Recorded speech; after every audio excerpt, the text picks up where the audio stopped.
So we're out here at the office today. We do have the guys out in the shop working on the Barnett ADU. You also see them actually building some of the walls today. They're actually building the 4 walls for the garage. Once we go out on site, which we'll do later on this afternoon, we'll talk a little bit more about how we're building the second floor on this project. It's a little bit different than what we've done in the past. It's kind of modified between some panelized and some module. It's going to be a pretty interesting, pretty cool project and a really cool build day because we're going to crane this big volumetric piece into place. And we'll go on out in the factory right now and see what they're doing. Accessory dwelling units, being a voice in that space in Denver especially. The way that we're living today is so much different than the way that it used to be. So they're actually moving some of the panels right now. This is one of the challenges that we're dealing with at Simple Homes right now. Is just the movement of panels. It's quite slow and it's a little bit, not dangerous, but more dangerous than I would want. We're currently trying to figure out exactly how we're gonna manage the different movements of these. But these are the 3 of the 4 walls are built. They built all these today in a few hours. This is a kind of a standard detail for us. We use a lot of the zip panel. We showed it in the mock-up that we did. So on this particular project, we're using just standard zip sheathing, no zip R, standard zip sheathing, and then standard red 1/2-inch zip sheathing on the roof. And we're gonna do something similar to, as I mentioned earlier, what Matt Reisinger is doing and what he's been videotaping at his personal house, which is pretty cool, calling it the Monopoly house.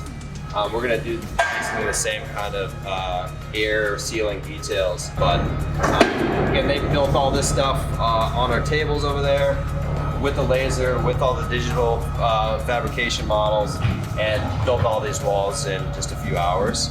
I just want to kind of refresh everybody and show you what the process is, particularly on this Barnett job. So it's a really simple process. We see the material here, we process all the material over here. We have the designer puts out a fabrication cut list.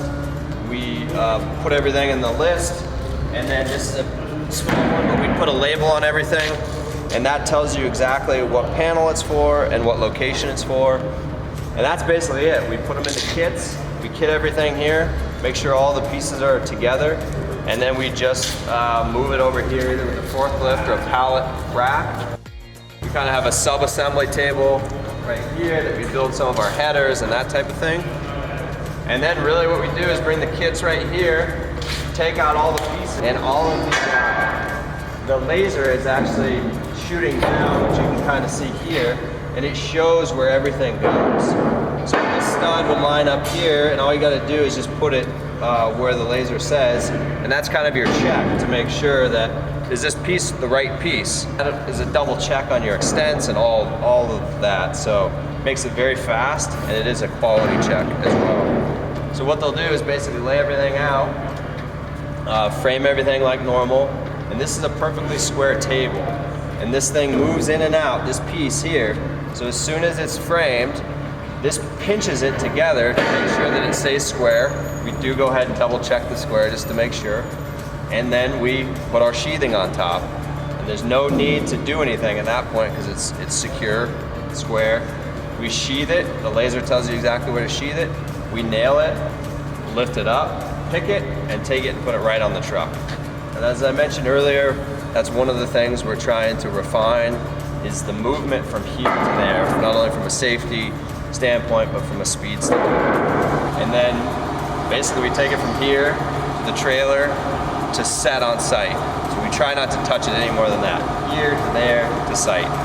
And then put everything together, flash everything, zip everything up on site, which just basically means attach our waterproofing, make sure everything's tied down, all of our strapping is in, any other hardware is in, and Simple Homes guys will start doing all the work inside, mechanical, electrical, plumbing. So we go from a slab to a dried-in house in one day. So we can cut our cycle times by 3 or so weeks on this particular project. We are leaving the shop. We're gonna head over to look at a couple of jobs. First, we're gonna stop at the job we did in Curtis Park that we set a couple of weeks ago.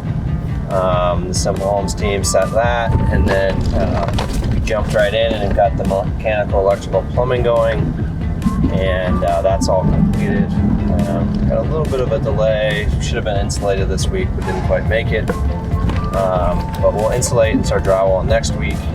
And I believe that the house is mostly painted. I haven't been by in a couple days, but all the siding is done. So basically the exterior is about 90% done.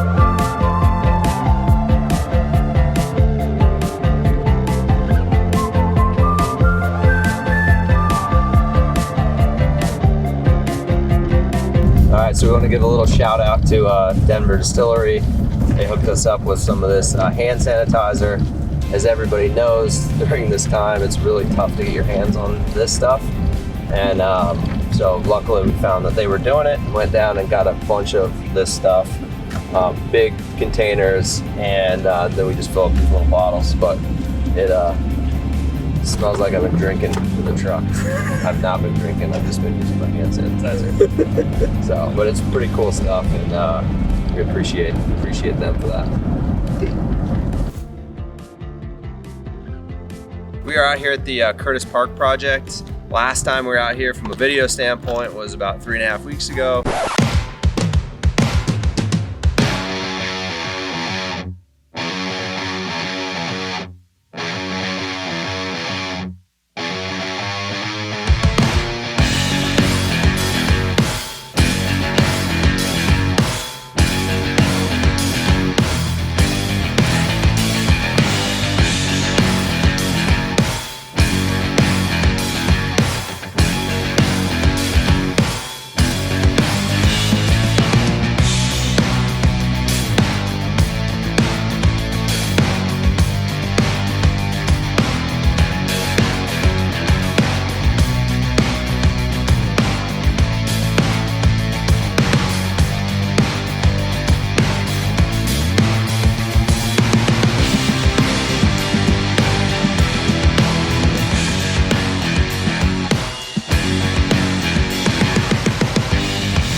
All the mechanical, electrical, plumbing is completed, and we're working on our draft stopping, which is basically just our air sealing.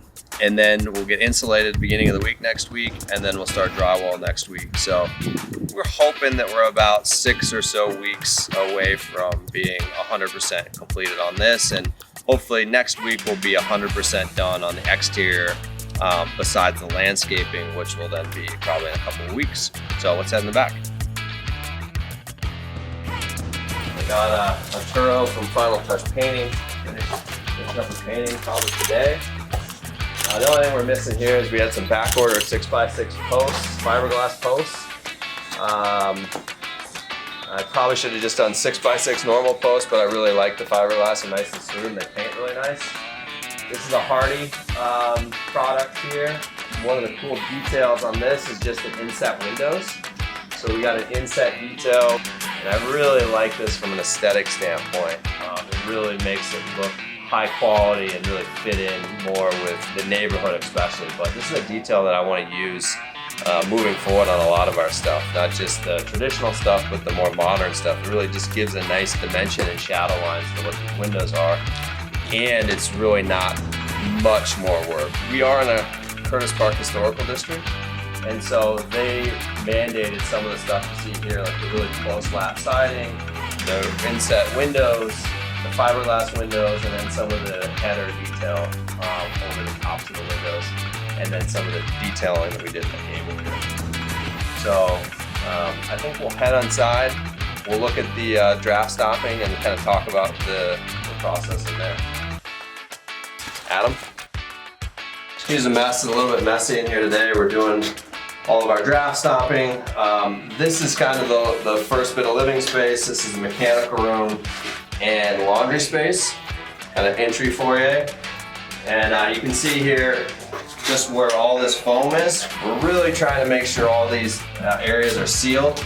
especially between floors and between different areas. So this is not livable space, non-conditioned, so not heated or cooled, whereas this is. So we want to make sure that we have a really good break in between those from an air barrier standpoint. We go a little bit above and beyond and get all these holes. This is not actually needed, but we just go ahead and do it because foam is really cheap and it's just a belt and suspenders. We do have to do all the foam going up through to the second floor between floors, but we also do all of our horizontals just to make sure that we're good. And we'll head up the stairs. Like everything else, we built these stairs off site and craned them in the day. On our time lapse, you can actually see these go in. It makes this process really, really fast. Now we kind of come into the living room here. The kind of living room, kitchen area over here. You can see we've got our indoor units. For the Mitsubishi units are already pre-installed. The reason we do this is because it's quite hard to connect all the connections in the back. And we make sure that it's fully charged so that if anybody would hit one of these line sets running through, you would hear it. Because the last thing we want to do is not have it charged, a nail goes through it during siding or something like that, and we go to charge the system and we can't find where it's at. So at least if somebody hits this, we know it right away because it lets out 600 PSI or 500 PSI of nitrogen. So you can hear it. So we got a unit here, and then also a unit here. Closet, bathroom, shower here. It's gonna have a custom shower pan, custom tile on the walls, vanity, and then a nice walk-in closet. So we've talked a lot about the reasons that we're going to a more panelized off-site construction. And for me, it's really the speed and the quality. Because 3 weeks ago, we had nothing here. We had all it was concrete. And now 3 weeks later, 3 weeks and a couple days, we are ready for insulation and drywall. Whereas we would probably just barely be finishing up the framing and just now getting some of the mechanical electrical plumbing in. So we shaved 3 weeks off there. And the other thing is just how much easier it is to detail all of these windows in a factory as opposed to being up on a ladder with these really tight constraints. And the vast majority of what we build here at L&D is infill urban projects. And so it is really difficult to maneuver around the sides. And so we just think we're getting much better product and in a much quicker timeline. So those two things really for me are the reason that we've gone to building all offsite. So the next steps on this are we'll finish the draft stopping, we'll get a framing inspection, and then we will insulate next week. We'll drywall after that. Immediately after that will be all the tile work, floors first, and then trimming doors and cabinets, and then paint, and we're basically out of here. As I mentioned, I'm hoping that we'll be in and out of here in approximately 6 or so weeks from now. So again, we've compressed our timeline by around 3 to 4 weeks from what we would have expected in a more traditional offsite way of construction. Lastly, we'll head over to the Barnett ADU, which is also over on Franklin, and that's the one we've been talking about in the shop. And that one concrete is getting poured on the foundation today, and we hope to be setting panels in about 2 weeks or so over there. They should finish middle of the week next week on all the concrete slabs and stuff. So, and then we like to let the slab sit and the foundation sit for about a week. Ideally just a little bit longer to make sure that concrete is nice and cured. We are over at about 25th and Franklin right now in the Barnett ADU, and we were in the shop earlier today looking at the panels being built, and then we wanted to come out here and just show how the concrete's going in, and we're parallel processing this. And the idea is that this concrete will all be backfilled and done hopefully middle of next week. And then, as I mentioned, we'll let it sit and cure for about a week or so, 5 to 7, 8 days. And then immediately after that is when we'll have all the panels come out, and we'll set the house, and we'll set it in about 2 or 3 hours. And then immediately behind that, we'll roll into our mechanical, electrical, plumbing, siding, and finish the house out. So this is really an ideal situation to line this up the way it is, to parallel process in the shop while this stuff is going on. That's really where we get our value from the speed standpoint. And so we're gonna build this in parts here and fly the whole thing out to the street and then bring it back in as one module once we've raised the walls. So the main difference in the way that we're building now with an off-site based construction, panelized construction, is the timing on speed and the parallel processing. And that just means that we are building the walls and the components of this house right now as everything is going in from the foundation standpoint, where normally from a standard on-site construction stick-built house, you'd have to finish the concrete, let it cure for a little bit, then start framing, and that process may take 3-4 weeks on a project like this to get it framed and the windows in, and basically to the point where we can get in just a few hours.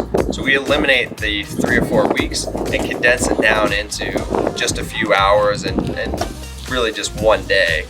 And after that day's done, then we're on to the next scopes. So that's really the benefit of what we're doing here, is the speed, and then obviously some of the quality stuff that we talked about before.